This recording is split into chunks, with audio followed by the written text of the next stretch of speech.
like, how do you figure out how to work on this stuff? I'm like, you put yourself in the worst situations enough time, you eventually have to learn. Either adapt or you get left behind. Greetings, everybody. It is very, very hot outside today. It is 90 degrees, but the actual feels like temperature is way above that. I want to take my Galaxie out for a spin. That's my 1963 Galaxie. If you haven't seen that yet on the channel, here she is for lookers. But you can see it's all black. It's going to be quite hot inside. I'm not looking forward to that. Before I take it out, though, I do have to replace the ignition switch because you can see that it is not here and it is down there. And I made another video showing how this broke and what happened. I'll show you what happened the day that it broke here.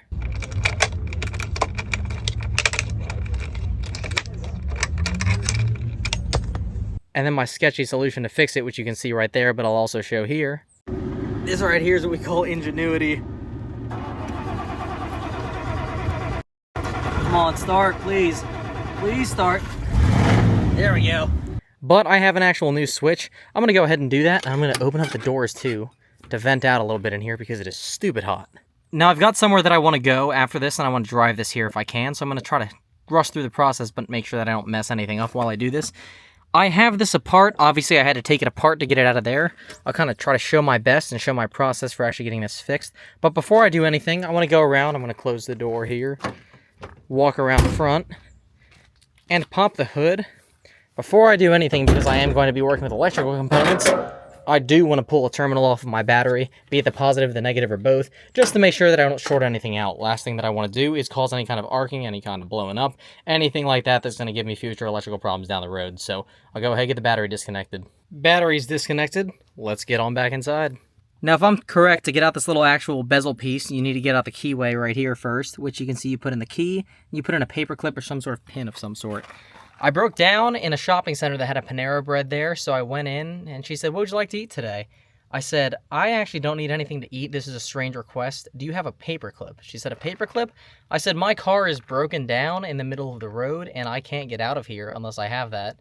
So she's like, sure. Seemed kind of hesitant about it. Got it to me, and I was able to pop it out, reassemble everything back together underneath the dash, because obviously it was up here where it broke. Reassembled it right here because I could get it apart and then got it. But anyways, let me show you me getting that out. I'm going to stick the key in here. See, it's very broken, obviously. If I'm correct, like I was saying, turns back to accessory. And then you put in the key. Put in the pin, sorry. And you'll be able to feel it once it goes in. So I can feel it like that.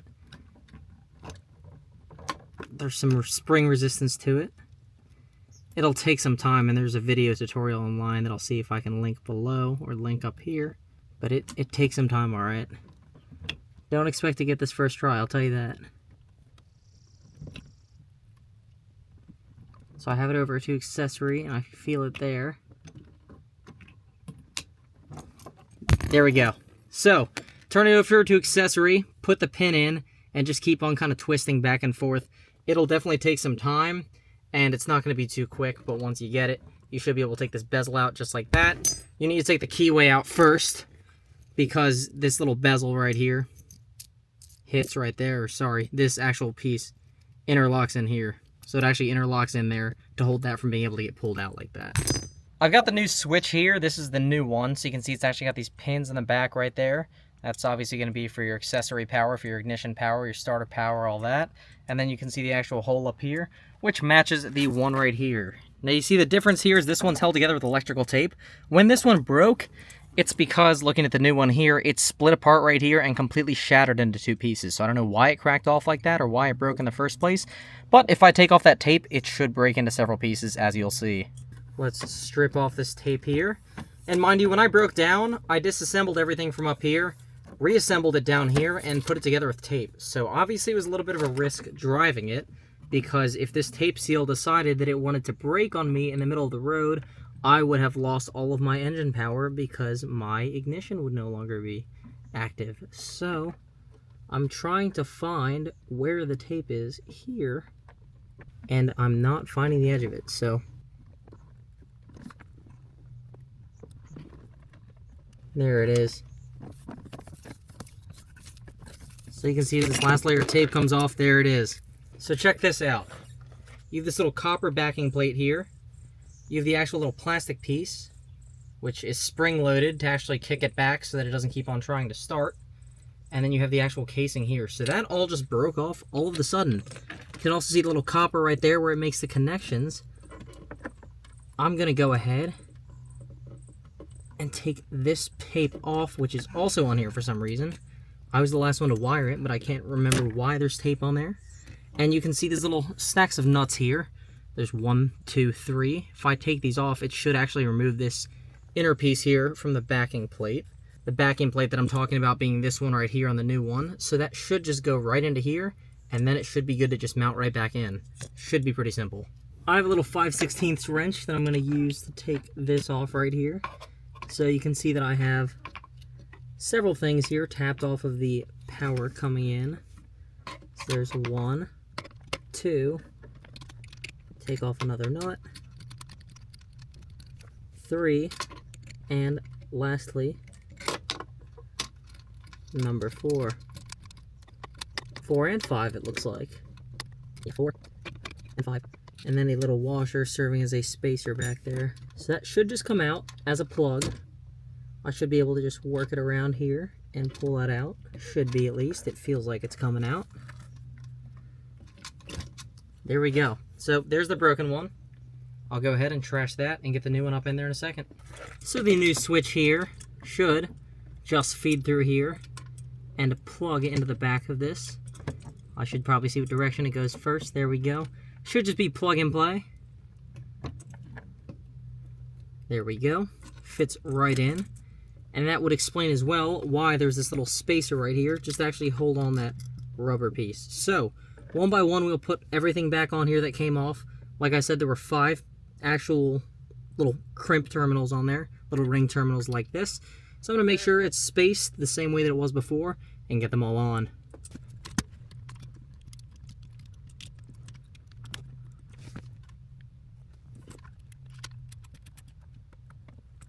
I'm remembering now why I had tape all over the back of this, and that's because obviously the ignition was hanging here. It was swinging back and forth. I didn't want it to bump into anything and short out, so there's the explanation for you there. And the way that this looks too, it clearly hasn't been the first time that it was changed, so it's definitely been changed out at some point in the past. Oh well.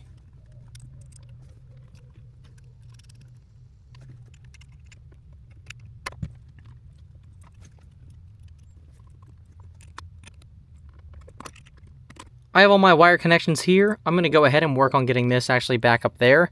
I'm going to try to get the bezel back on there. Remember, it just kind of screws on and then hooks on with a little pin and latches in the side there. And then get the keyway back in here, and it should be good to fire up and start. I've got to push through into the dash here.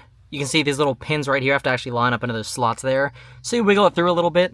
I'm going to go ahead and show you how I'm going to wiggle to get this bezel on.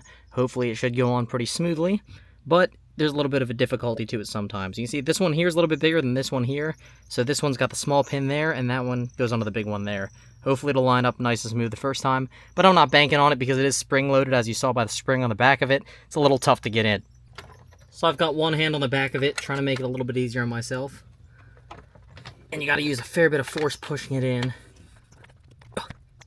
It's not too easy.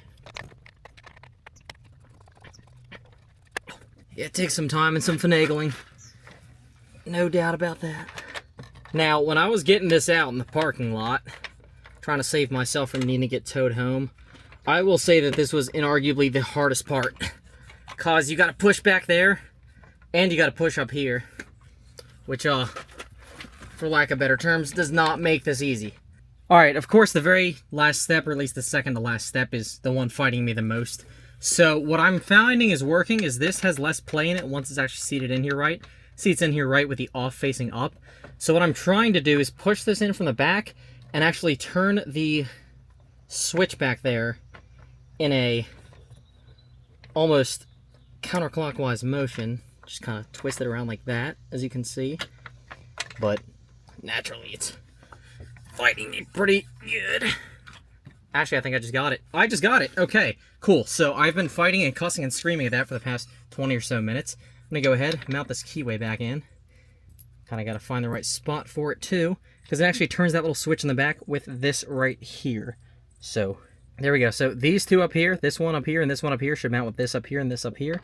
So I'll slide that in. Need to go back into accessory roughly. All right, actually not yet, because this pin right here is not lined up with this one right here that I was telling you about. So let me go ahead and try to finagle that a little bit more. So I have the key facing here towards start. See, it bumps up to accessory, and now it's back out of that service mode. So off, on, start. You can see that it's got the recoil, so we know it's good. Go ahead and move it back to off, and we'll connect the battery and make sure I did this right.